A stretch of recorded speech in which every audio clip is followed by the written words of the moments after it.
really targets that today we cannot even imagine, because everything is possible. So this is maybe the most important message, the most important answer to the why skyscraper in motion.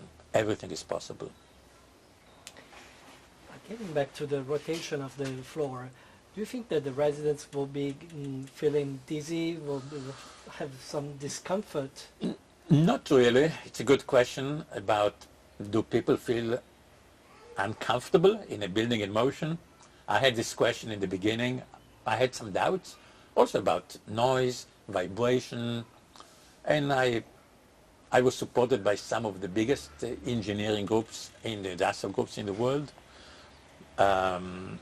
such as Bosch Industries, for example.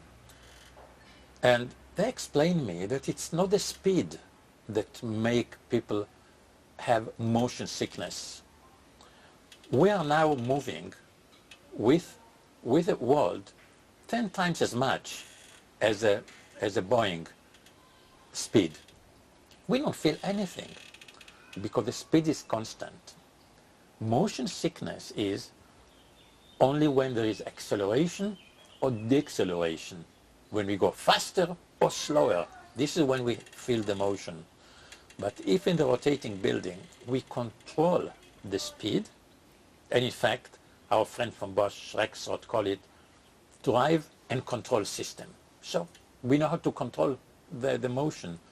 There is no feeling whatsoever that we are in a building in motion. So, could you please tell us when and where can your project be, or rotating skyscraper will be realized, and how many floors will it be? Well, we are now working on a few opportunities. Could be New York, Miami, some other places, important capitals, of course, from London to Paris to Moscow to Tokyo, could and should host a dynamic tower. How many floors? So let me explain that this building is iconic regardless the number of floors. It's a bit childish to say my tower is taller. Okay? It doesn't make much sense. This building with any number of floors will be iconic. But yes, taller it is, more elegant it is. And from a real estate point of view, this building can be sold apartments for a huge amount of money. So we are working on an 80-story building in one city and a 100-story building in another city. So as tall as really the city would allow us to go up. So speaking about tall that skyscraper, what would be the city of the future? And in your opinion, will the skyscraper become taller? Well, it's a difficult question. The city of the future. You see, I grew up as an architect in Florence, where the tallest buildings are about 6 floors. Recently, a new building came up, 10 floors, which is the height of the Dome of Florence, the tallest point of the city. And people like low-rise structures. Myself, of course, I like to be close to the ground, to the grass, to the plants. I think human beings, in a way, like to be close to the green as much as possible. On the other hand, population is growing up. And in order to offer people to have more green areas, there is one solution: to go up to the sky, tall skyscrapers. So I believe the city of the future will be a city with very tall skyscrapers, no limitation, leaving more space for green. Now, I do believe that between one tower and another will be no roads. One day we'll have no cars, we'll have different ways of moving. I have no doubts. But until we will have a different way of moving, we'll have cars underground. underneath.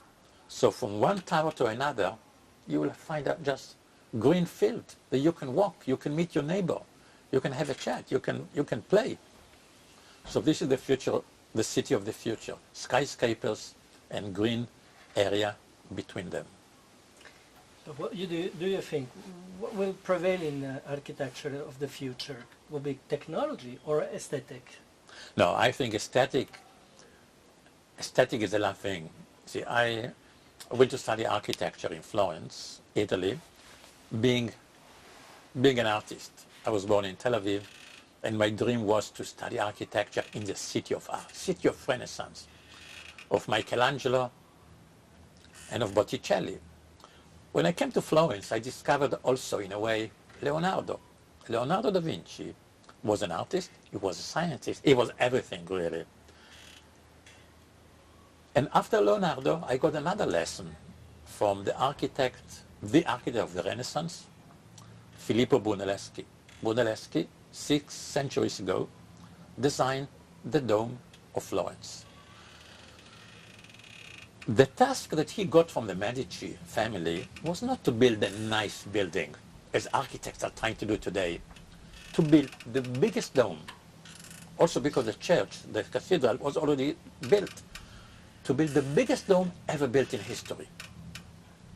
And at this time, 6 centuries ago, there was no use of steel, was no reinforced concrete.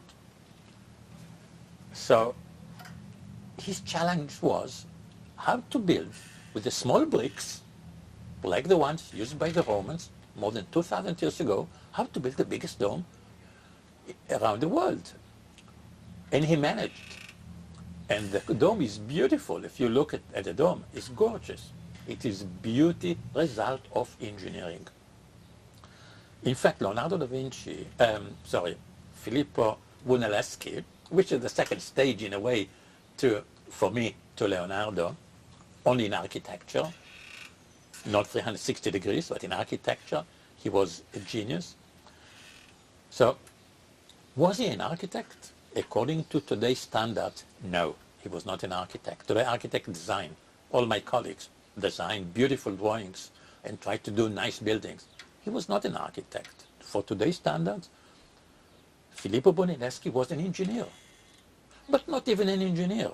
He was a builder. He was on the site to see how to lock the blocks one to the other. And it came up. And it hardly has any cracks after so many years. So if I needed something to convince me, this is the one, beauty result of engineering, of technology. So I believe buildings in the future will be a result of technology. If we look at smartphones or computers or laptops, if we look at the Concorde or some other airplanes or yachts, they are beautiful. Or the Ferrari, they are beautiful because they are a result of technology. So buildings in the future hopefully will be nice, but they will be nice because they are correct. So this is the philosophy. But it's not only the philosophy of being practical and following technology, it's also a social challenge.